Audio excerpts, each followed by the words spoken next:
क्या कहेंगे महाकुंभ के बारे में अगर हम लोग आपसे पूछना चाहें? शायद माँ गंगा मैया की कृपा है, माँ नर्मदा की। आपको लगता है कि महाकुंभ ने आपका भी जीवन बदल दिया? हाँ। कई लोगों को हमने देखा कि कुंभ में वो आए और वहाँ से जब निकले तो काफ़ी ज़्यादा उनका नाम हुआ, लोग उनको जानने लगे देश में। और बनस कुछ कहना चाहेंगी अपनी आगे की जर्नी के बारे में? और क्या बोलूं? दरअसल इनका अपना जो लैंग्वेज है उसमें थोड़ा सा भी हिंदी चूँकि सीख रही है ना, इसलिए थोड़ा प्रॉब्लम होती है। मैं बताना चाहूँगा कि आज आज फिर ये आई हैं नेपाल जाने के लिए, जहाँ पर महाशिवरात्रि पर एक इवेंट है, बहुत बड़ा इवेंट है वहाँ पर, और हर साल बहुत बड़ा आयोजन होता है। तो शिव जी की कृपा है और शिव जी के आशीर्वाद से कल हम लोग वहाँ पर रहेंगे। तो आज पहली बार पटना आना हुआ है मोना जी का, और बहुत सारी बीच में आप लोगों ने विवाद भी सुने होंगे फिल्म को लेकर के कि तमाम सारे आरोप लगे होंगे। तो इस बारे में आप खुद बात कर सकते हैं मोना जी से, उसमें क्या कहना चाहेंगे आप पूछ लें उनसे। ये बताइए मोनालिसा जी, जिस तरीके से अब आप आगे फिल्म इंडस्ट्री में भी जा रही हैं, कई फिल्मों में आपने साइन किया है, क्या कहना चाहेंगे? जो सारी चीज़ें उठ रही है, आरोप लग रहे हैं, उसके बारे में कुछ बताना चाहेंगे? इनके बारे में तो कुछ पता नहीं मुझे, लेकिन सर बहुत अच्छे हैं। हम उनके साथ में खुद मेरे घर भी आए 2 बार। हमको ऐसा कुछ गलत कुछ भी नहीं बोला, बहुत इज्जतदार है। आपको अच्छा लग रहा है कि अब आप आगे फिल्म इंडस्ट्री में जाएंगे? आपको अच्छा लग रहा है कि आगे आप फिल्म इंडस्ट्री में जा रही हैं, कई सारी फिल्में साइन की हैं? हाँ, बहुत अच्छा लग रहा है। ज्यादा मम्मी पापा को अच्छा लग रहा है। घर वाले सपोर्ट में हैं आप? हाँ है। कहाँ की रहने वाली हैं आप? मैं मेश्वर रहती हूँ, माँ अहिल्या की नगरी है मैसूर मेश्वर। में रहते हैं। नमस्कार, मैं अंकित मिश्रा। आप देख रहे हैं स्टेट में हिंदी का पॉडकास्ट। आज हमारे साथ जो शख्सियत, उनका नाम है सनोज मिश्रा। सनोज जी फिल्म निर्देशक हैं, साथ ही साथ ये सामाजिक मुद्दे पर फिल्म बनाते हैं। लेकिन साथ ही साथ जब ये फिल्म बनाते हैं तो विवादों में इनकी फिल्म घिर जाती है, और आजकल ये फिर से चर्चा का विषय बन चुके हैं। चर्चा का विषय इसलिए है क्योंकि चर्चा की विषय बनी हुई वायरल गर्ल यानी मोनालिसा को इन्होंने फिल्म ऑफर कर दी है। आइए इनसे बात करते हैं और जानते हैं इनके बारे में। नमस्कार सर, कैसे हैं आप? जी बढ़िया सर, अच्छा। स्टेट में बहुत बहुत स्वागत है सर। ये you, बताइए सबसे पहले तो आप कौन हैं, अपने बारे में बताइए। आप फिल्म जर्नी आपकी कैसी रही और कैसे आप इस फील्ड में आ गए? मैं कौन हूँ ये सवाल तो मैं खुद से बहुत सालों हाँ। से पूछ रहा हूँ। फिलहाल जो भी हूँ छोटा मोटा सिनेमा मेकर कह सकते हो आप। 5-10 फिल्में हैं मेरी रिलीज अभी तक। और मेरी जर्नी एक बहुत छोटे से गांव से शुरू होती है, एक नहर के किनारे से, जहाँ मैं सपने देखता था कि काश यहाँ से धर्मेंद्र जी गुजर रहे होते, काश यहाँ से फलां सेलिब्रिटी गुजर रहा होता, और तो मैं उनसे मिलता, मैं उनसे बात करता। और मेरी ज़िंदगी में ही वो ऐसा समय भी आया कि मैंने उसी नहर की पटरी पर ऐसे बड़ी बड़ी सेलिब्रिटी के साथ फिल्म भी मैंने बनाई। तो मैं वो शख्सियत हूँ जो मैंने छोटी सी आंखों से जो सपना देखा था वो मैंने उसको साकार होते हुए अपनी लाइफ में मैंने देखा। और मेरा सफ़र कुछ 30-32 सालों का है अभी तक। 32 साल हो गए मुझे 93 से लेकर अभी तक। और इतने समय में करीब 10-12 साल तक तो सिर्फ सिनेमा सीखता रहा, क्योंकि उस समय सिनेमा सीखना बहुत ज़रूरी होता था। मोबाइल में अभी की तरह फिल्म नहीं बना लेते थे लोग, लेंस के बारे में, रील पर फिल्में बनती थी। और उसके बाद करीब 15-20 सालों से मैं स्वतंत्र रूप से अपना काम कर रहा हूँ, as a writer, as a director. कहाँ से हैं सर आप? बेसिकली मैं हूँ रायबरेली से, लेकिन मेरी शुरुआती पढ़ाई लिखाई लखनऊ में हुई। और अब देखा जाए तो जो सवाल है कहाँ से हैं, तो मुंबई में भी हमें परदेसी कहा जाता है और गांव में भी परदेसी कहा जाता है। तो हम कलाकार लोग कहीं के नहीं रह गए, ना घर के रह गए ना बाहर के रह गए। वैसे मुंबई में ज़्यादा समय मेरा बीता है। आप पर सर आरोप है ये कि आप जानबूझकर ऐसी फिल्म बनाते हैं जो विवादों का केंद्र बन जाए और इससे कंट्रोवर्सी क्रिएट हो, ताकि आपका फिल्म का आराम से वो इतना पॉपुलर हो जाए, इतना पॉपुलर हो जाए कि लोग आकर के सिनेमा हॉल तक पहुंच जाए। देखिए, अगर मैं किसी अछूते मुद्दे को उठाता हूँ अपने फिल्म के जरिए, तो ये आरोप नहीं होना चाहिए। ये इस पे अप्रिशिएशन होना चाहिए कि कोई एक ऐसा व्यक्ति भी तो है बॉलीवुड में जो नशाखोरी, नंगापन और ये भद्दे भद्दे गाने और नेकेड सीन्स के बजाय मुद्दों पर काम कर रहा है। और किसी की हिम्मत होती तो वो भी कर सकता था, मैं ही क्यों कर रहा हूँ? क्योंकि मुझे पता है कि मुझे काम क्या करना है और मुझे सिनेमा क्या बनाना है। मैं बड़े स्टार कास्ट के पीछे 5-10 साल अपना समय नहीं बर्बाद कर सकता कि उनके पीछे भागूं और फिर बोले 5 साल के बाद कि मैं आपके साथ काम नहीं करना मुझे। तो मैं अपनी सब्जेक्ट को हीरो बनाता हूँ। अब मेरा सब्जेक्ट हीरो रहेगा तो जाहिर सी बात है कुछ लोगों को अच्छा लगेगा, कुछ को बुरा लगेगा। तो मैं ज्वलंत वो मुद्दे उठाता हूँ देश के जिस पर लोग बात करने से कतराते हैं। तो इसको आप ये नहीं कह सकते मैं कुछ प्लान करके आता हूँ। ये मेरा स्टाइल है, ये मेरा अपना तरीका है। और ये मेरा जिंदा होने का सबूत है जो मैं देता हूँ लोगों को कि मैं जिंदा हूँ, मैं बोल सकता हूँ, मैं ऐसे मुद्दों पर बात कर सकता हूँ जिस पर बॉलीवुड भागता है, बात भी नहीं करना चाहता। ठीक है, आपने अभी प्रयागराज से वायरल गर्ल मोनालिसा को फिल्म ऑफर कर दी, हाँ जी। क्या आप भी उसकी आंखों में घायल हो चुके हैं या बस आपको ये पता चल रहा है कि वो वायरल है और वायरल होने से आपके फिल्म को फायदा होगा इसलिए आपने उसको ये फिल्म ऑफर की? देखिए, जहाँ तक उसकी बात है, बच्ची है और मेरे ख्याल से उतनी बड़ी मेरी बेटी भी है। और जहाँ तक वायरल होने की बात है, तो इतने सालों में मैं मीडिया को तो कम से कम समझता ही हूँ। ये वायरल जो चीज़ें होती हैं झाग की तरह से बैठ जाती हैं और उसके बाद इनको कोई पूछने वाला भी नहीं होता। ये भी बात है, अभी कुछ चीज़ों के लिए ट्रेंडिंग में है, चीज़ें हो जाती हैं। मेरा मकसद बहुत बड़ा है। मेरा मकसद ये है कि अगर कोई एक व्यक्ति मोनालिसा के अलावा सपोज मान लो सनी लियोन को इंडस्ट्री में लॉन्च करता है, उससे क्या असर पड़ता है हमारे देश के नागरिकों पर, युवाओं पर और लड़कियों पर। और वहीं पर अगर मैं किसी एक ऐसी लड़की जिसका नाम मोनालिसा है, उसको अगर मैं इंट्रोड्यूस कर रहा हूँ तो लोग क्या सोचेंगे। तो ये मेरा देश के जो ऑडियंस है उसके लिए मेरी एक जिम्मेदारी बनती है कि मैं गरीब लड़की को थोड़ा सा आगे बढ़ाऊँ, ताकि जो गरीब हैं, जो दबे कुचले लोग हैं, या जो अंग प्रदर्शन नहीं कर सकते, या जो देश को बर्बाद करने वाली और अलग रास्ते पे ले जाने वाली फिल्मों में नहीं बनाना चाहते, उनको भी एक दिशा मिले कि नहीं, सादगी में भी बहुत कुछ है और सादगी पसंद करने वाले भी लोग बहुत हैं, तभी तो आज की तारीख में वो इतना ट्रेंडिंग में है वो। तो मेरा मकसद जो है वो बहुत बड़ा है। मेरा मकसद है लोगों को मैसेज पहुंचाना कि बगैर नंगेपन के भी आप बहुत बड़े सेलिब्रिटी बन सकते हो। और इस मकसद को पूरा करने में मोनालिसा मेरे लिए अहम कड़ी है। ना कि वो है कि मतलब ट्रेंडिंग में है तो मैं भी आ जाऊंगा, मैं तो वैसे भी रहता हूँ, मैं फिल्में बनाऊंगा, अच्छी बुरी होंगी, लोग या तो आलोचना करेंगे तो तो बड़ाई आपके करेंगे। दिमाग में कैसे आया कि मोनालिसा के साथ हम फिल्म बना सकते हैं? मैंने उसका एक वीडियो देखा क्योंकि बहुत वायरल था, तो उसने बोला था कि मुझे फिल्मों में ऑफर मिलेगा तो मैं काम करना चाहूँगी। तो मुझे लगा कि एक अच्छा मौका है एक अच्छा मैसेज देने के लिए लोगों में, और कहीं गलत हाथों में न जाए, क्योंकि बहुत सारे उसके आसपास बहुत सारे फालतू लोग, जैसे मैं देख रहा था, बहुत डिस्टर्ब करने वाले लोग हैं। पूरा जो हमारे जो महाकुंभ का एक जो स्वरूप है उसको भी बिगाड़ रहे हैं लोग वहाँ पर। तो ऐसे लोगों के हाथ में रहा, इसलिए मैंने उसको ऑफर किया कि आप मेरे साथ केयरफुली काम कर सकते हो, जैसे हमारी टीम में लोग हैं उसको अच्छे से केयर करेंगे, उसको सिखाएंगे आगे, और उसको एक अच्छे तरीके से, खाली शोशेबाजी के लिए नहीं, मैं चाहता हूँ उसका करियर बने, वो एक मिसाल बनेगी। तब मेरा जो ये डिसीजन लिया है वो डिसीजन सक्सेसफुल कहा जाएगा कि मैंने उसको मार्केट में अगर मैं लेकर के आया हूँ, फिल्म इंडस्ट्री में लेकर आया हूँ, तो मैंने उसको सक्सेस भी किया। ठीक है, तो इसके लिए उसको तैयार करना भी बहुत ज़रूरी है। आप मोनालिसा का कैरियर बनाना चाहते हैं जी। लेकिन मुंबई जो एक्टर गए हैं कैरियर बनाने के लिए, उनका स्ट्रगल से आप भी वाकिफ हैं, मैं भी वाकिफ हूँ। हाँ जी। क्या उस एक्टर के साथ वो अन्याय नहीं होगा कि जो एक्टर दिन रात अपने घर से बाहर रह करके, अपने परिवार से बाहर रह के वहाँ पे स्ट्रगल कर रहा है, एक्टिंग सीख रहा है, थिएटर कर रहा है, आप उसको काम नहीं दे रहे हैं, बल्कि उस लड़की को काम दे रहे हैं जो वायरल गर्ल है सिर्फ अपनी आंखों से, उसको एक्टिंग का ए भी नहीं आता, और आप उसको एक्टिंग करवाएंगे, लेकिन जो व्यक्ति अपने घर को छोड़ करके, अपने परिवार को छोड़ के, माता पिता को छोड़ कर वहाँ पे स्ट्रगल कर रहा है मुंबई में, आपने उसको काम करने का मौका नहीं दिया? दरअसल मिश्रा जी, ये तो क्वेश्चन मेरे ऊपर बनता ही नहीं है।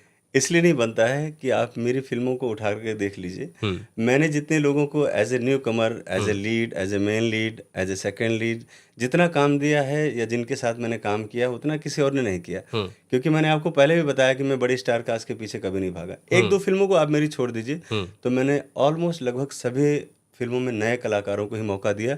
अभी लेटेस्ट रिलीज मेरी फिल्म है the diary of waste Bengal, उसमें भी सारे नए कैरेक्टर, एक भी ऐसा चेहरा नहीं जिसको आपने कभी सिनेमा में देखा हो। तो ये पहली बात तो मेरे पर ब्लेम नहीं लगता है। दूसरी बात ये कि आपने उसी को क्यों रखा, मैंने आपको जैसा कि पहले बताया कि मैं एक अच्छा मैसेज देना चाहता हूँ कि लोग बगैर गंदगी फैलाए हुए भी सेलिब्रिटी बन सकते हैं, इसलिए मैंने उसको चूज किया है। और रही बात जहाँ तक न्यू कमर्स की देने की बात, काम में अपनी फिल्मों में तो मेरे से ज़्यादा तो किसी ने नहीं दिया होगा। मोनालिसा क्या पॉपुलैरिटी से इन्फ्लुएंस हो गए और आपको लगा कि इसके साथ फिल्म बनाने से ही कुछ काम बनेगा अब?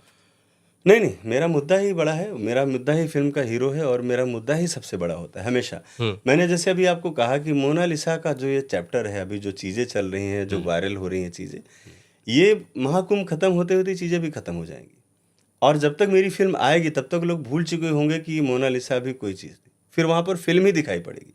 फिल्म में अगर स्ट्रेंथ होगी, कैपेसिटी होगी, तभी फिल्म चलेगी और तभी मोनालिसा का भी करियर बनेगा। तो ये थोड़े समय के लिए जो पॉपुलैरिटी है, ये सिनेमा के लिए तो बिल्कुल नहीं होती है, क्योंकि ये झाग की तरह उठी और ख़त्म हो गई। तो मैं तो उसके लिए एक लॉन्ग टाइम के लिए काम कर रहा हूँ, उसको पूरा तैयार करके उसको मार्केट में लाना चाहता हूँ, ताकि जैसे मैंने बताया कि मेरा मकसद ये है उसको सेलिब्रिटी बनाना, ताकि लोगों के लिए वो एक मिसाल बने। ठीक मेरा है। ही मानना है। मुंबई में एक्टर बनने के लिए कितना कठिन परिश्रम करना पड़ रहा है लोगों को? बहुत, इसमें कोई शक नहीं।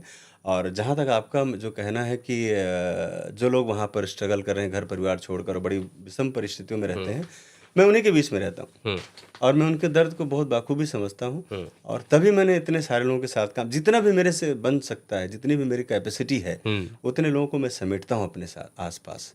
और वो कोई सेलिब्रिटी नहीं होते, नए नए लोग होते हैं। और आप ये भी जान लीजिए कि ऐसी बहुत सारी फिल्में मैंने भी की हैं जिसमें मैंने अपने खुद के पैसे लगाए और न्यू कमर होने की वजह से फिल्म नहीं चली और मैं कर्जे में भी आ गया। लेकिन मुझे किसी से कोई शिकायत नहीं, क्योंकि मेरा अपना डिसीजन था। मैंने अपने हिसाब से चीज़ों को ऑर्गेनाइज किया, लेकिन नहीं चल पाई फिल्म।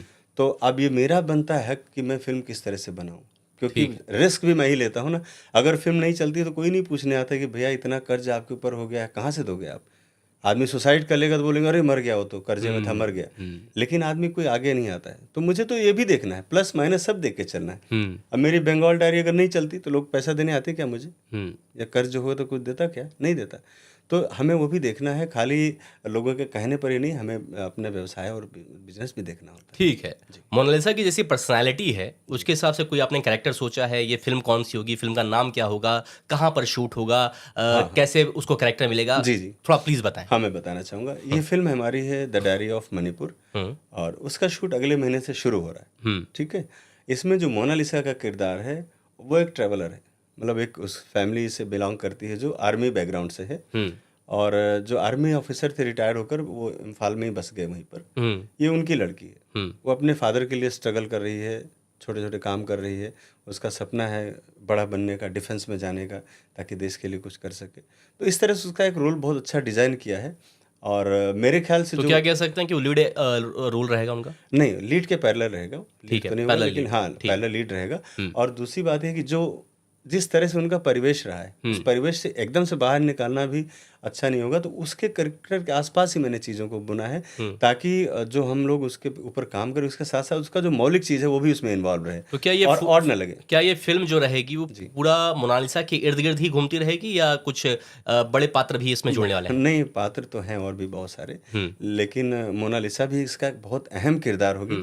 और उस अहम किरदार के बगैर हम इस फिल्म की कल्पना भी नहीं कर सकते, ये मैं आपको कह सकता हूँ। ठीक है, मतलब एक अहम किरदार उसका हिस्सा हाँ, होंगी फिल्म का। जी बिल्कुल। तो ये बताइए कि जनता एक खूबसूरती तो देख रही है मोनालिसा की आंखों में, जी जी लेकिन जब वो फिल्म में एज अ एक्टर काम करेंगी जी, तो क्या जनता उन्हें उतना पसंद कर पाएगी या नहीं? हाँ, ये मुद्दा आपका बहुत अच्छा है, क्योंकि अभी तो सोशल मीडिया में लोग उसको देख रहे हैं, और कल तक बताया ना जैसे लोग भूल जाते हैं। तो यहाँ पर मेरी जिम्मेदारी बहुत बढ़ जाती है कि मैं उसको इतने अच्छे तरीके से, इतने मैच्योर तरीके से फिल्म में लेकर के आऊँ, और इतनी मैच्योर फिल्म बनाऊँ ताकि लोग उसकी खूबसूरती, उसके आंखों के बजाय लोग फिल्म देखने जरूर जाएं। वहां पर वो आंखें दिखाई दे तो अच्छा है, लेकिन खाली आंखों से तो फिल्म नहीं चलने वाली है। फिल्म का कंटेंट, फिल्म की मेकिंग, फिल्म की विषय वस्तु, वो सब सारी चीज़ों पर काम करने की बहुत ज़्यादा ज़रूरत है, क्योंकि आंखें फिल्म को नहीं चला सकती और एक फिल्म आंखों को चला सकता है। अगर फिल्म अच्छी होती है तो जाहिर सी बात है उसको सबको फ़ायदा मिलेगा, जिसमें सबसे ज़्यादा फ़ायदा मोनालिसा को होगा। ठीक है। अभी फिलहाल मोनालिसा को धमकी भी मिल रही है, लोग कह रहे हैं कि उठा लेके चले जाएंगे, उठा ले जाएंगे। उन्होंने योगी सरकार से सुरक्षा की भी गुहार लगाई है, क्या कहना है आपका? देखिए, कम से कम उत्तर प्रदेश में तो किसी की औकात नहीं है जो मोनालिसा के साथ में तिरछी आंख करके भी देख सके, क्योंकि यहाँ पर एक सन्यासी का शासन है, माननीय योगी आदित्यनाथ जी का शासन है, जो पूरे विश्व में जाने जाते हैं कठोर निर्णय लेने की वजह से, जिन्होंने किसी की पक्षपात नहीं किया, कभी किसी के फेवर में जाकर काम नहीं किया। और आज जो उत्तर प्रदेश में आप सुशासन देख रहे हैं, ये उन्हीं की देन है। और ये जो लोग उसको धमकी देने की जैसी बात कर रहे हैं, तो वो बहुत ज़्यादा देर तक खुली हवा में सांस नहीं ले सकते, वो सलाखों के अंदर हो जाएंगे। ये उन्हें नहीं पता है कि अगर उन्होंने ज़रा सा भी उसको परेशान किया तो योगी जी की सरकार उन्हें बख्शने वाली नहीं। नस्तानाबूद कर देगी। हाँ बिल्कुल, बिल्कुल कर देगी। ठीक है, आपने मोनालिसा को फिल्म तो ऑफर कर दिया जी, क्या उन्होंने एक्सेप्ट किया या अभी तक नहीं किया? देखिए, मैंने फिल्म ऑफर की है, और ऐसे नहीं कर दिया कि नहीं मैं फिल्म करूँगा। उसका जब मैंने वीडियो देखा कि उसने कहा कि मैं फिल्म करना चाहती हूँ, तब मैंने ऑफर किया। और मेरे लोग हैं वहाँ पर जो उसकी फैमिली से बात करेंगे, क्योंकि फैमिली पर उसने सब कुछ छोड़ा हुआ है। तो ये इतना बड़ा विषय नहीं कि वो काम करेगी कि नहीं करेगी, फिल्म तो मैं बना ही रहा हूँ। फिल्म तो मेरा जो पैशन है वो तो काम मेरा चल ही रहा है। आती है तो अच्छी बात है, मेरे लिए अच्छा हो जाएगा कि चलो एक मैंने अच्छा काम किया अपनी लाइफ में, एक और अच्छे आदमी को मैंने आगे बढ़ाने की कोशिश। अभी तक उसने स्वीकार नहीं किया है? नहीं, स्वीकार करने की बात ही नहीं है। मैंने अभी तो उसको मैं उसके पास तक पहुँचे नहीं हूँ। आपकी बात हुई उससे? हाँ, मेरी बातचीत हुई, बाय फ़ोन बातचीत हुई। ठीक है, आप प्रयागराज कब जा रहे हैं? मैं कल जा रहा हूँ। तो वहाँ पर जाकर के उससे बात करेंगे, उसके हाँ, परिवार हाँ। वालों से। हाँ, देखिए, लेकिन इसके पीछे भी मेरी एक और सोच है। हुँ, प्रयागराज अगर मैं जाता हूँ, तो ये जो शोशेबाजी है, जो चीज़ें हैं, मुझे थोड़ा-सा ऑड लग रहा है। हुँ, क्यों ऑड लग रहा है? क्योंकि वहाँ पर जो उसके आस-पास जो माहौल बना हुआ है, वो बहुत गंदा है, हुँ, जो हमारे जो महाकुंभ की गरिमा के खिलाफ है। हुँ, महाकुंभ में बहुत सारे साधु सन्यासी बहुत सालों तपस्या करके जो उतरे हुए हैं, धरती पर आए हुए हैं, हुँ, तो मुझे सबसे पहले उसका सम्मान करना चाहिए। हुँ, मैं उनसे मिलने के लिए नहीं जा रहा हूँ, ये तो मेरा पूर्व निर्धारित कार्यक्रम है जिसमें अपने फैमिली के साथ में हुँ, कुंभ स्नान के लिए जा रहा हूँ। लेकिन अगर उस बीच आसानी से बगैर किसी शोशेबाजी की मुलाकात हो जाती, कुछ बात हो जाती है तो अच्छी बात है, हुँ, नहीं तो मैं उसके घर पे जाना पसंद करूँगा, जहाँ की रहने वाली है मध्य प्रदेश, वो ज़्यादा अच्छा होगा। मैं नहीं चाहता वहाँ जाऊँ तो लोग बोलें, देखो आ रहे हैं, इस गली में जा रहे हैं और मोनालिसा को साइन करने जा रहे हैं, ये सब गंदा होगा और मेरे साधु महात्मा जो संत हैं, उनके लिए एक अपमान वाली बात होगी। तो इसका मुझे बहुत ध्यान रखने की ज़रूरत है। मोनालिसा के संघर्ष को कैसे देखते हैं? उसकी पृष्ठभूमि को कैसे देखते हैं? वो इंदौर से आती है। जी, बिल्कुल। उसके परिवार का जो संघर्ष है, अभी वो रुद्राक्ष की माला बेच रही है वहाँ पर। कैसे आप देखते हैं? दरअसल मैंने भी बहुत ज़मीनी चीज़ों को देखा है, तो ये उनकी एक लाइफ़स्टाइल हो जाती है। हुँ, अब शुरू से जैसे पुश्तैनी जो काम है, तो उनका पेशा बन जाता है कि नहीं, मुझे फलाँ मेले में जाना है, हुँ, मुझे वहाँ जाना है, मुझे ये करना है, मुझे वो करना है। तो एक ज़मीनी लेवल पर जो जैसे मैंने अपने फ़िल्म में किरदार को गढ़ा है कि एक लड़की को अपने बेसिक चीज़ों के लिए भी उसको स्ट्रगल करना पड़ता है, कपड़े के लिए स्ट्रगल करना पड़ता है, खाने के लिए स्ट्रगल करना पड़ता है। तो ये किरदार वही है, मोनालिसा, हुँ, जो आज अपनी चीज़ों के लिए स्ट्रगल करती, नहीं तो सड़क पे जाकर कौन माला बेचना पसंद करेगा? बिल्कुल। हर आदमी चाहता है कि हम कार में ही चलें। सही बात है। तो ये तो उसके लिए बड़ा मतलब एक संघर्ष का दौर है और दूसरी बात ये है कि अगर ऐसी लड़की आगे बढ़ती है, तो करोड़ों लोगों के लिए इंस्पिरेशन होगी वो। लोगों के लिए एक बहुत बड़ा एक सबक होगा और वो लोगों के लिए प्रेरणा का माध्यम बनेगी वो। ऐसा मेरा मानना है। ये क्या बहुत आप बड़ा मकसद है। मोनालिसा के लिए कोई वर्कशॉप या ट्रेनिंग आयोजित कराएँगे बिल्कुल ताकि वो कराऊँगा। बेहतरीन एक्टिंग सीख सके? बिल्कुल कराना होगा। इसके अलावा तो मैं हुँ, अभी तो उसको ऐसे सीधे पर्दे पे उतार भी नहीं सकता, हुँ, क्योंकि मैं खेल तमाशे के लिए तो फ़िल्म नहीं बना रहा हूँ। अभी फ़िल्म आएगी तो आप लोग देखोगे और क्रिटिक्स करोगे उसके। हुँ, तो क्रिटिक्स को ध्यान में रखते हुए मुझे फ़िल्म के हर एक पहलू पर बात करनी होती है, हर एक पहलू पर विचार करना होता है। हुँ, और मोनालिसा को अगर कम से कम भी तो कम से कम 3-4 महीने मुझे उस पे काम करने की ज़रूरत होगी। हुँ। हमारी टीम है जो उसको हर एक चीज़ के लिए तैयार करेगी, सिखाएगी, समझाएगी और वो समझदार है मेरे ख़्याल से, इतनी तो समझदार है कि बहुत चीज़ें जल्दी टैकल कर लेगी चीज़ों को। क्या आपको लगता है कि मोनालिसा का जो फैन बेस है वो बॉक्स ऑफिस कलेक्शन तक पहुंच पाएगा? नहीं पहुँचेगा, वो होता ही नहीं है। ऐसी चीज़ें तो बताया ना कि सीज़नल चीज़ें होती हैं, सीज़नल चीज़ें कभी भी बॉक्स ऑफिस तक नहीं जाती हैं। उनका एक अलग माध्यम होता है, सोशल मीडिया का अलग माध्यम है और बॉक्स ऑफिस अलग है। तो बॉक्स ऑफिस तभी होगा जब मेरी फ़िल्म अच्छी बनेगी। उसकी सबसे बड़ी जो विशेषता ये होनी चाहिए बॉक्स ऑफिस पे, ये उसकी आँखें बॉक्स ऑफिस पर कैश नहीं कराई जा सकती जब तक कि आप अच्छी फ़िल्म ना बनाएँ। तो मेरे ख़्याल से इस बात को लेकर ज़्यादा गंभीर होने की ज़रूरत नहीं है कि वो रहेगी फ़िल्म में तो फ़िल्म हिट हो जाएगी। ऐसा कोई पैमाना नहीं है, ऐसा कोई फ़ॉर्मूला नहीं है। फ़िल्म हिट होने का जो फ़ॉर्मूला है वो उसकी अपनी गुणवत्ता है। हुँ। तो उस गुणवत्ता पे ध्यान देने की ज़रूरत है और उसमें एक पार्ट वो भी होगी। तो मैं उस पे भी काम करूँगा। फ़िल्म अर्थ के लिए बनाई जाती है, जी। अच्छे पैसे कमाने के लिए बनाई जाती है। जी। क्या मोनालिसा को फ़िल्म में लेना घाटे का सौदा तो नहीं हो जाएगा? देखिए, मैंने कभी भी अपनी लाइफ़ में जो डिसीज़न लिए हैं उसमें कभी ये नहीं सोचा कि मुझे नफ़ा होगा या नुकसान। हुँ, अगर नफ़ा-नुकसान की बात होती तो मैं भी नाचने-गाने वाली फ़िल्में हुँ, और एक बंगले में जाकर बार-बार मर्डर होने वाली फ़िल्में ही बनाता ना। हुँ, मैं बोल्ड डिसीज़न अगर लेता हूँ तो मुझे पता है कि अगर नुकसान भी होगा तो वो झेलना मुझे ही होगा। हुँ। और इतनी कुवत रखता हूँ, गट्स है कि मैं झेलूँगा और लड़ूँगा। चलता रहेगा कारवां। रिस्क लेना तब से सीखा मैंने जब से महादेव ने मुझे बताया कि जीवन बहुत क्षणभंगुर है आपका हुँ। और इस दुनिया में कुछ भी स्थायी नहीं है। तो मैं इतना क्यों डरूँ मैं किसी से कि नहीं मेरा नुकसान हो जाएगा या नफ़ा होगा। जो बोल दिया सो बोल दिया, वो होगा, देखा जाएगा। सनोज मिश्रा जानबूझकर के एजेंडे के तहत काम कर रहे हैं क्या? किसी एक धर्म के खिलाफ सिर्फ एक ही मुद्दे को लेकर के पकड़े रहते हैं। क्या कहीं न कहीं से फंडिंग आ रही है क्या आपको?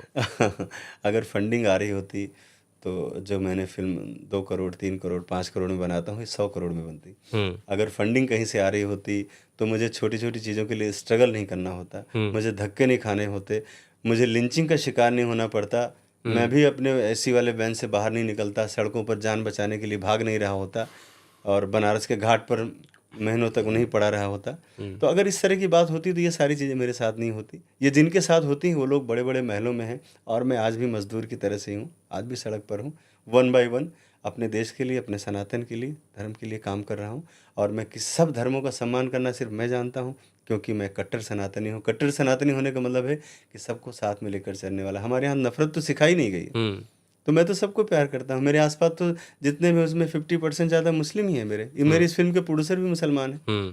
तो आप ऐसे कैसे कह सकते हैं कि मैं एक एजेंडे के तहत काम करता हूँ? उन लोगों का एजेंडा लगता है जिनकी आंखों पर कट्टर पंथ का पर्दा चढ़ा हुआ है।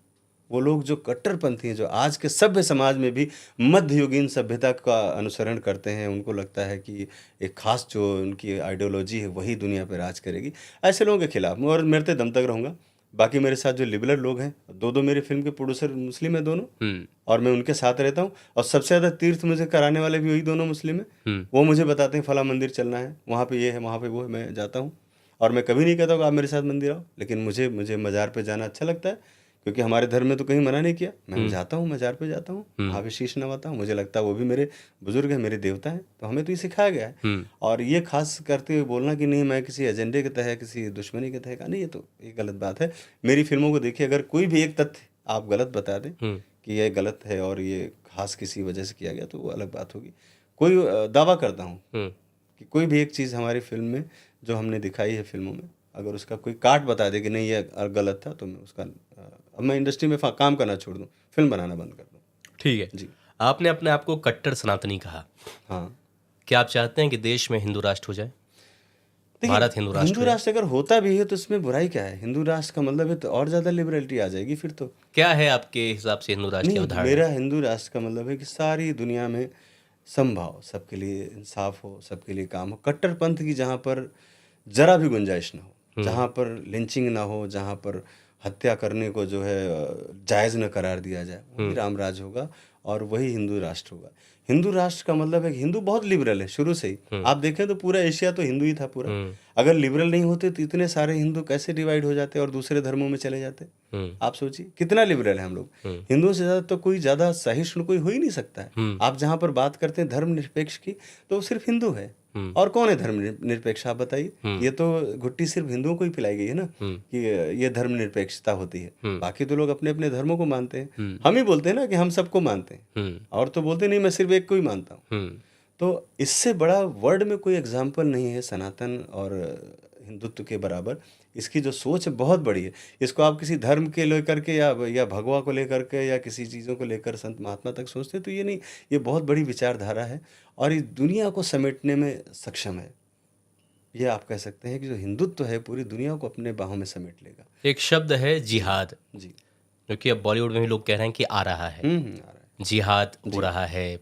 जी जी। आप इसे कैसे देखते हैं? क्या आपके हिसाब से क्या लगता है, लव जिहाद क्या होता है? बॉलीवुड में जो जिहाद हो रहा है वो क्या है, इसका क्या मतलब है? नहीं सर, ये तो है और इससे जनता पर बहुत गलत असर पड़ता है।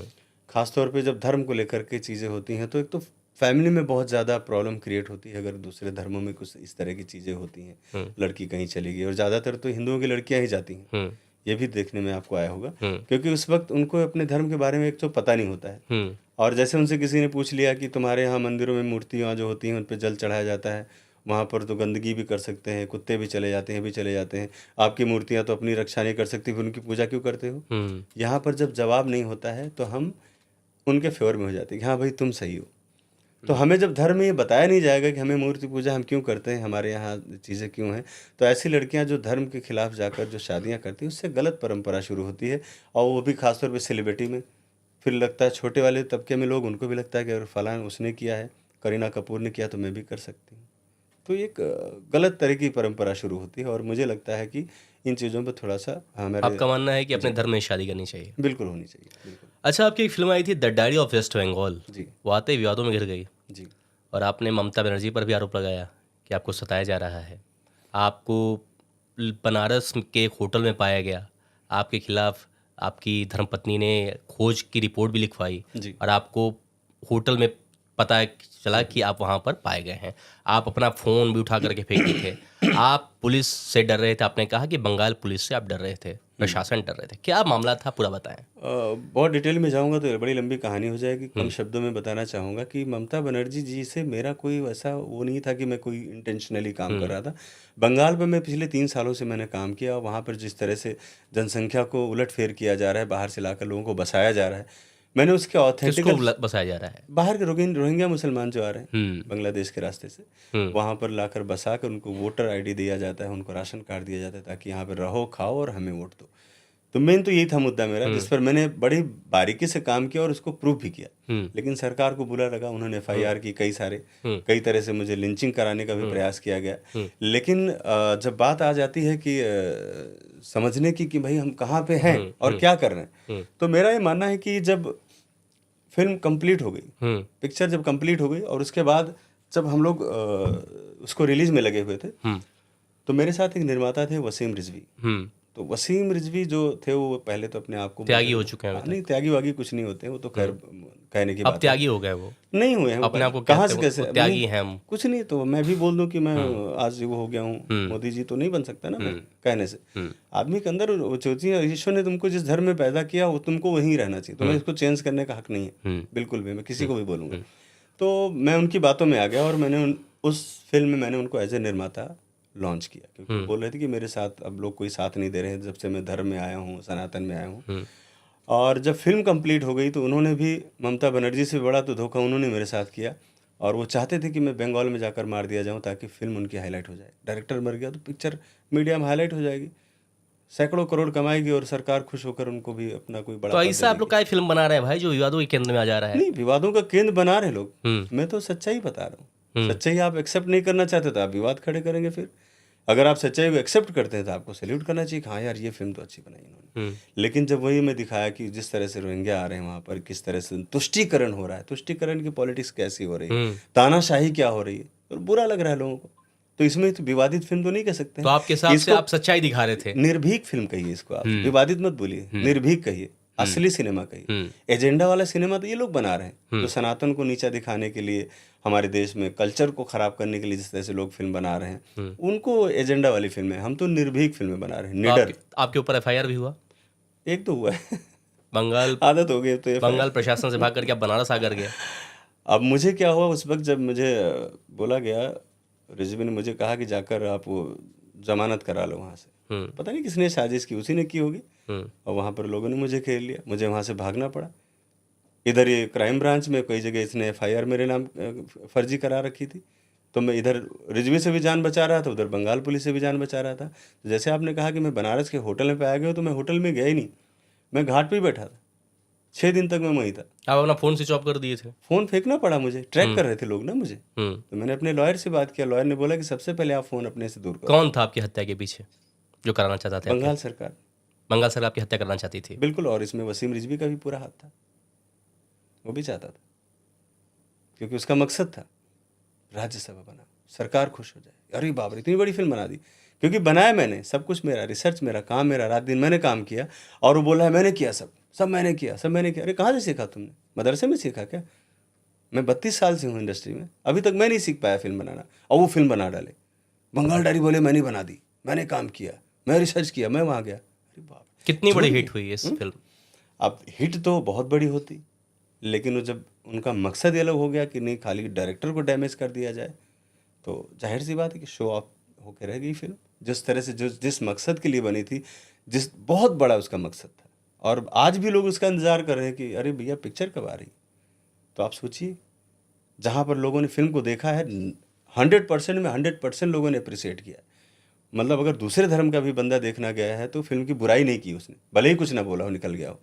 और जो लोगों ने फिल्म को देखा है उनसे पूछिए कि फिल्म किस मकसद से और कितना संवेदनाओं को लेकर के आती है फिल्म हमारी। उसके पीछे दिमाग नहीं है, दिल है। जो दिल से मैंने काम किया, रात दिन जो मैंने काम किया, इमोशंस मैंने रखे उसमें। अगर मेरे अंदर इमोशंस ही नहीं होगा तो मैं फिल्म कैसे बनाऊंगा? तो फीलिंग थी मेरी फिल्म में, और कभी भी आप लोगों के सामने आएगी तो आप देख सकते हैं। अभी वो FIR चल रही है या ख़त्म हो गई है? देखिए, महाराज जी से मिले, माननीय योगी आदित्यनाथ जी से मिलने के बाद मैंने उनसे सारी बातें रखी, चूँकि अदर स्टेट का भी मैटर था। और मुलाकात हुई आपकी योगी जी से? हाँ, योगी जी से मैंने समय मांगा, उन्होंने दिया मुझे, और मैंने उनके सामने सारी बातें रखी कि आखिर मेरे साथ क्या हुआ था। और योगी जी की सरकार, उनकी पुलिस नहीं होती तो शायद मैं बनारस से उठाया भी नहीं जाता, कि जिस हालत में मैं वहाँ पड़ा था। मुझे उत्तर प्रदेश पुलिस लेकर आई होटल में, मैं होटल में नहीं पाया गया। वहाँ से लाकर फिर लोगों ने मुझे एडमिट कराया हॉस्पिटल में, क्योंकि मेरी हालत अच्छी नहीं थी। अभी आप मानसिक तौर पे बहुत अभी आप कह रहे थे घाट पे पाए गए आप? हमें घाट पे ही तो था, घाट से मुझे उठा कर लेके होटल ले किस हालत में थे आप? मेरी हालत ठीक नहीं थी, अच्छा नहीं था मैं। मानसिक तौर से मैं बहुत परेशान था और कई दिनों से खाना पीना भी बहुत कम था। तो क्या आप नशा करने लगे थे? हाँ, मैं करने लगा था, गांजा पी रहा था मैं, सच बोल रहा हूँ। मुझे जो झूठ बोलने की क्या मिला मुझे आता ही नहीं झूठ बोलना। योगी जी से आपने बताया, फिर योगी जी ने नहीं, क्या? मैंने योगी जी को तो नहीं बताया, नहीं तो मुझे शायद डांट पड़ जाती, ये तो बात है। लेकिन मैं पर्सनली बोल रहा हूँ कि मुझे लगा कि दुनिया में क्या है, इतना मेहनत करने के बाद भी कुछ नहीं है, तो मुझे शांति चाहिए थी, मुझे शांति चाहिए थी। वो खिचड़ी खाता था वहीं पर मैं, जो बटती थी, और वहीं पड़ा रहता था मैं। और जलती हुई लाश, कभी कभी मन होता था कि लाश में कूद जाऊं जलती हुई चिता में, क्योंकि इतना अंदर के अंदर गुस्सा था, अंदर से इंसान को लेकर के जो नफरत क्या हो गई नफरत मेरे हुई अंदर। आपने क्राफ्ट से कि यार क्यों ये काम कर रहा हूँ मैं, हाँ, जब मुझे मरने के लिए छोड़ दिया गया है? ऑफकोर्स हुई। और मैं डिसीजन लिया था कि मैं शायद अभी ये सब काम नहीं करूँगा। लेकिन फिर मैं चित्रकूट गया, मानिए मेरे भगवान उनको कहता हूँ, गुरुजी के साथ में था वहाँ पर। उन्होंने मुझे बहुत कुछ समझाया, सिखाया और बताया, रामभद्राचार्य जी महाराज जी ने, और माननीय गुरु भगवान मेरे, और उन्होंने समझाया मुझे कि आपका जन्म हुआ है ऐसे काम के लिए, तो आप हारो मत, फिर खड़े हो, फिर आगे बढ़ो। फिर योगी जी से मुलाकात आपने की तो योगी जी ने क्या कहा? क्या? महाराज जी ने मुझे बड़ा सपोर्ट किया, और जो मेरे अंदर जो शंकाएं थी, परिवार को लेकर जो असुरक्षा की भावना थी, उन्होंने इन चीज़ों को शॉर्ट आउट किया। और मेरे ख्याल से आज मैं आपके सामने बैठा हूँ तो ये महाराज जी, योगी जी की देन है, नहीं तो मैं अलग दुनिया में जा चुका था, अब तक मेरा वजूद भी ख़त्म हो चुका होता। क्या आपको लगता है कि आप अभी तक जिंदा होते? नहीं, बिल्कुल नहीं होता, बिल्कुल नहीं होता। आपकी हत्या हो चुकी होती? हत्या नहीं हुई, मर गया होता है मैं खुद ही इस डिप्रेशन में। हत्या कराने के पीछे तो आज भी लोग लगे हुए, कितने सारे फतवे, कितने सब चीज़ें तो हैं। अब मैं ऐसे घूम रहा हूँ पूरी दुनिया में। या तो समाज मार देता या तो समाज की सोच मार देती। हाँ, देखिए क्या है, मृत्यु निश्चित है, और मेरी मृत्यु स्वाभाविक नहीं है। कोई ना कोई तो मारेगा ही, आज नहीं तो कल।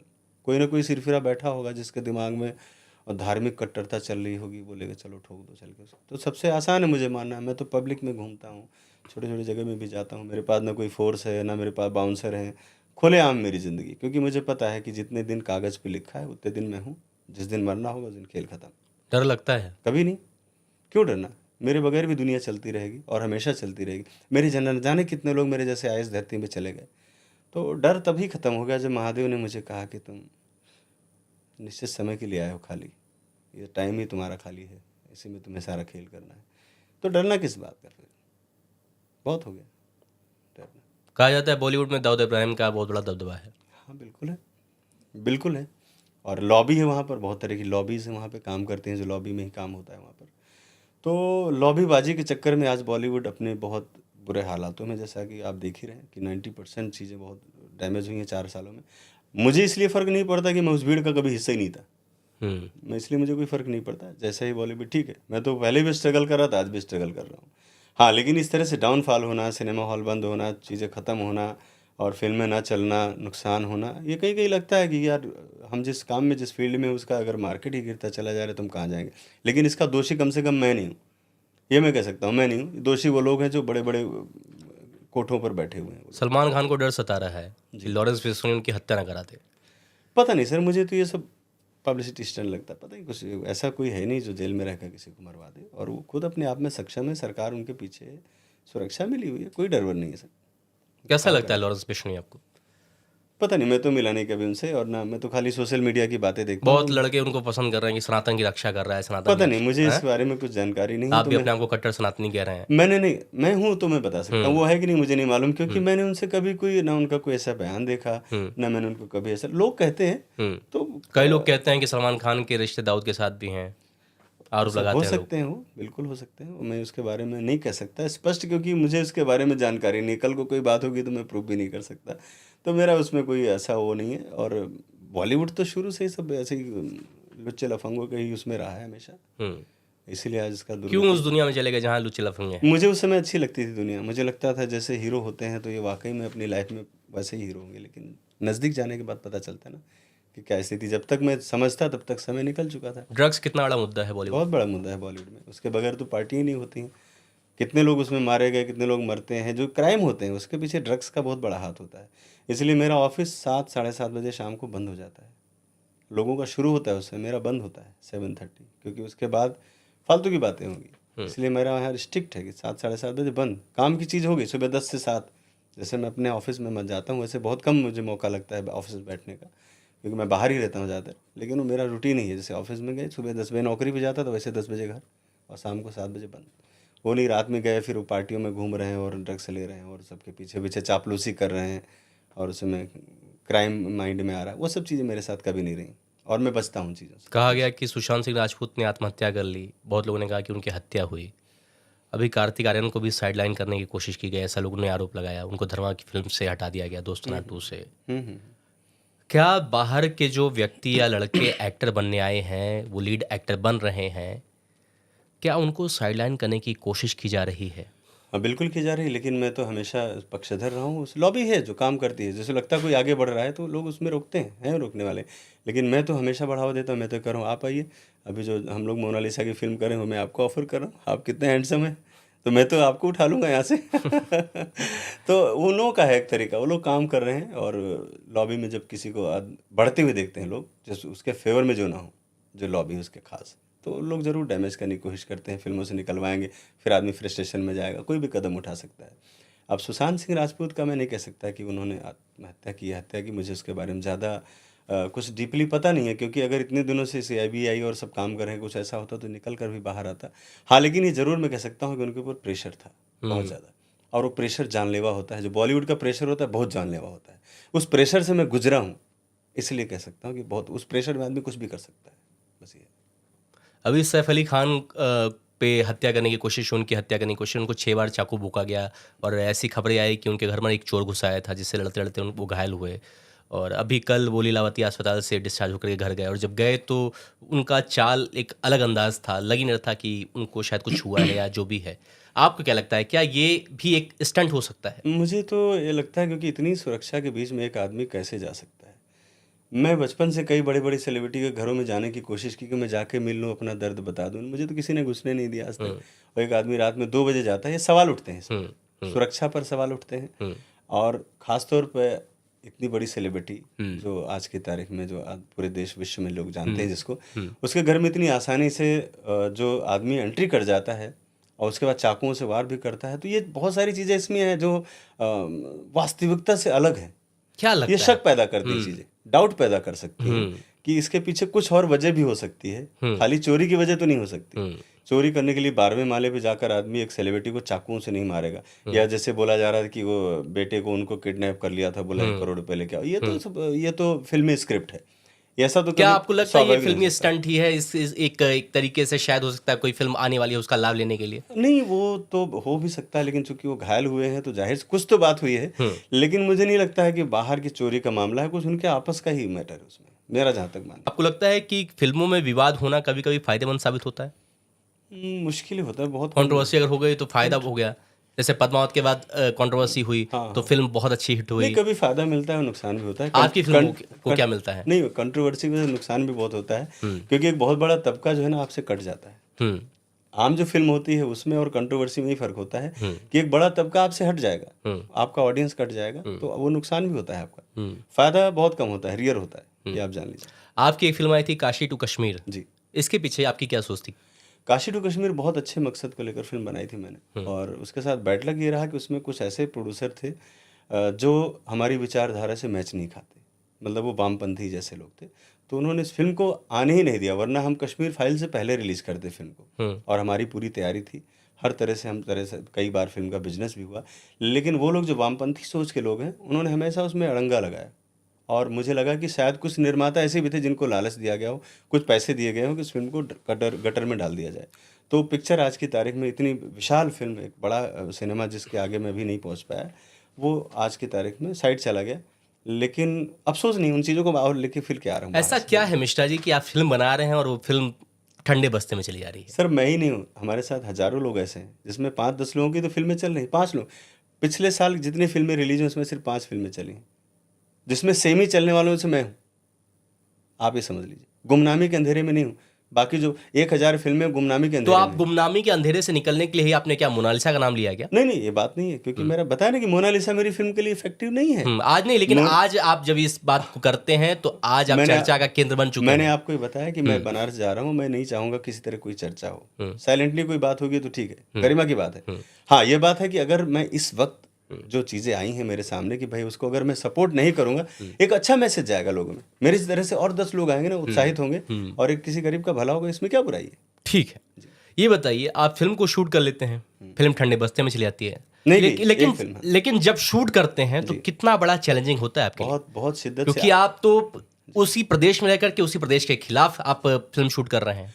आप सोचिए कि मैं जब काशी टू कश्मीर शूट कर रहा था उस समय धारा 370 नहीं हटी थी वहाँ पर, और ना मेरे साथ कोई पुलिस सुरक्षा थी, ना कोई था, और ना वो वामपंथी निर्माता थे वहाँ पर, क्योंकि मैं अकेला था वहाँ। मैंने वामपंथियों के बजाय अपने तरीके से फिल्म को शूट किया। वो हमने बांदीपुरा, अनंतनाग, कुपवाड़ा, बड़े बड़ी जगहों में, और बगैर किसी सुरक्षा के।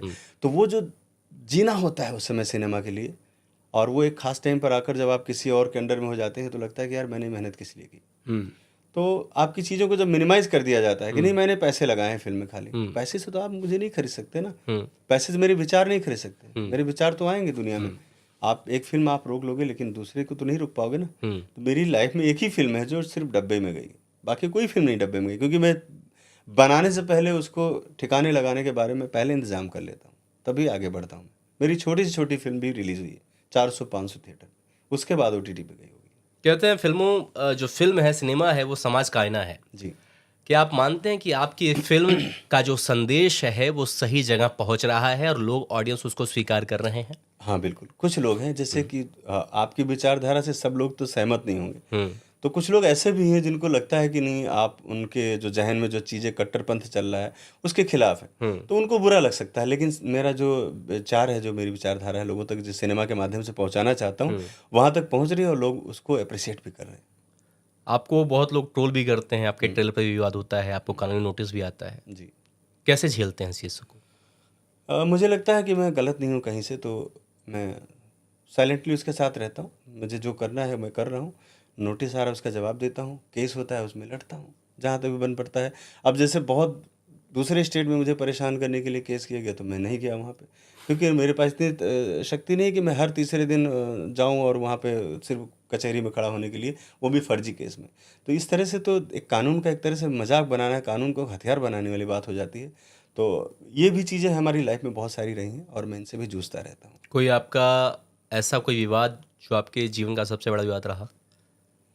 यही वेस्ट बंगाल वाला? धारी ऑफ वेस्ट बंगाल, इसको आप भूल नहीं पाते? नहीं, ये आज भी सदमे की तरह, आज भी मुझे जब याद करते हैं तो? हाँ, बहुत डिप्रेशन में चला जाता हूँ, मैं याद नहीं करना चाहता।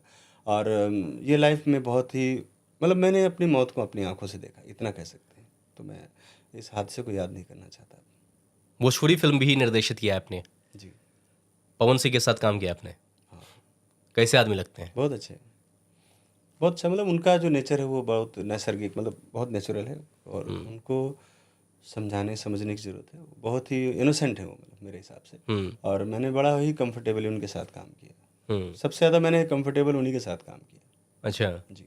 ये बताइए, बहुत लोग कहते हैं नशेड़ी हैं एक नंबर के, पता बहुत नहीं, बड़े वो तो- घमंडी हैं, वो उनकी अपनी लाइफ है, कहते हैं अपने मन से आते हैं, अपने मन से जाते हैं। मैंने तो देखा है। और उनके साथ विवाद भी चलता है, अक्षरा सिंह का विवाद चला, फिर उनकी शादी को लेकर के विवाद चला, फिर अभी डाइवोर्स की चर्चा भी चल रही है। क्या पवन सिंह एक नंबर के घमंडी और नशेड़ी आदमी हैं? मैं देखिए उनकी व्यक्तिगत जिंदगी में तो नहीं जाना चाहूँगा, लेकिन मेरा जो अनुभव मैं आपको बता रहा हूँ, 1 लाख लोगों की भीड़ में भी जो आदमी आकर बाबा कह के मेरे पैर छूता है, तो मैं उसे घमंडी कैसे कह सकता हूँ? मैं तो, मुझे लगता है कि वो मेरे लिए जैसे शुरू में मिला थी मुझे पवन जी, वैसे ही आज भी मेरे लिए कोई वैसे खास वैसे। याद? हाँ, बहुत सारी खास यादें हैं, क्योंकि जिस समय मैं उनके साथ फिल्म कर रहा था उस वक्त वो नए नए आए थे सिनेमा में, और कुछ कुछ कम पैसों में उनके साथ डील फाइनल हुई थी। तो रात में हम लोग हारमोनियम पे गाना सुनते थे, और चाचा जी गांव से आ जाते थे, बोलते भैया कल खेत में पानी लगाना है, उसके पैसे लेना है, तो वसूलने के लिए चाचा जी बैठे रहते थे।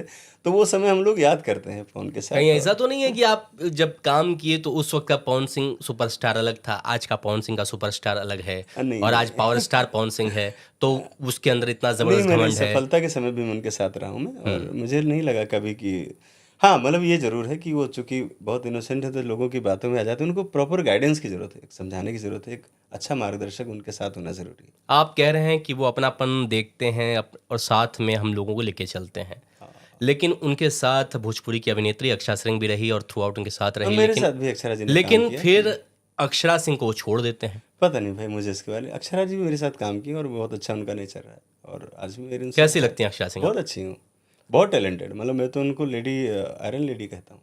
वो भोजपुरी की कंगना रनावत। तो मजे की बात यह है कि आप उनका भी समर्थन कर रहे हैं, इनका भी नहीं, समर्थन कर रहे हैं, मेरा लेकिन तो- दोनों एक दूसरे का समर्थन नहीं कर रहे हैं। वो अलग बात है, मेरा अपना नजरिया है ना, मैं तो गार्जियन हूँ ना। तो आपने कभी नहीं सोचा कि आप एक बार मीडिएटर का काम कर दें? नहीं इतना समय नहीं मिला मुझे। ये बताइए, अब दूसरे सुपरस्टार की बात कर लेते हैं, खेसारी लाल यादव। नहीं, उनके बारे में कोई बात नहीं करना चाहूँगा। नहीं, मैं जानना चाहता हूं कि सबसे विनम्र व्यक्ति कौन है भोजपुरी में? सबसे विनम्र व्यक्ति दिनेश जी हैं। दिनेश नहीं रहुआ। हाँ, बहुत अच्छे हैं। हम्म। और बाकी लोग तो कैसे होते हैं ना कि अगर जो आदमी बहुत ज़मीन में घास खोद रहा हो, लिट्टी चोखा बना रहा हो, उसको अचानक से पैसा मिल गया तो तूफान हो गया। बहुत से लोग ऐसे होते हैं जो उनको लगता है यार भगवान ने मुझे दिया है। क्या खेसारी घमंडी है क्या? नहीं, मुझे नहीं पता, मुझे इसके बारे में ज़्यादा नहीं जानकारी। और कोई घमंडी होगा अपने घर में रहे, उससे मुझे क्या लेना देना। वो घमंडी है तो घर में रहना, मुझे क्या मतलब उससे भाई।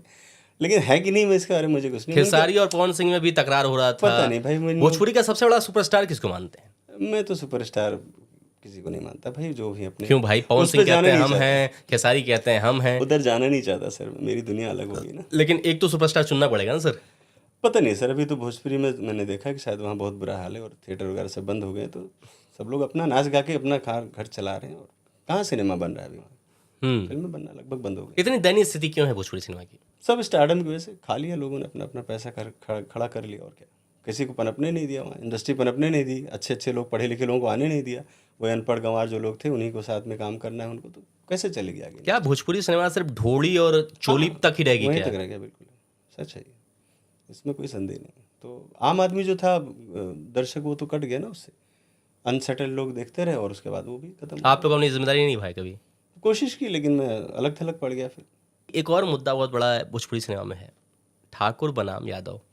पता नहीं सर, मुझे इसके बारे में ज़्यादा। भगवान का गाना चली कि अहिरान के गाना ये चली? गलत बात है, कभी नहीं होना चाहिए। ये सब गंदी चीज़ें, ये बहुत गंदगी, ये गंद है। नहीं तो उधर तो जो चलता है कि भाई हमरे ठाकुर बानी तो हमारे गाना चली, तो नहीं तो अहिरान के गाना चली। पता नहीं भाई, मुझे मैं तो केकर गाना चले के चाहिए? हम तो ये कहता नहीं कि हम सुनते नहीं की। तो रहुआ के क्या लगता कि के बढ़िया बाटे केकर रहुआ के तमगा देव? गानवा के अगर जहाँ तक बात हुई तो पवन सिंह से बड़ा सिंगर केहू नहीं की।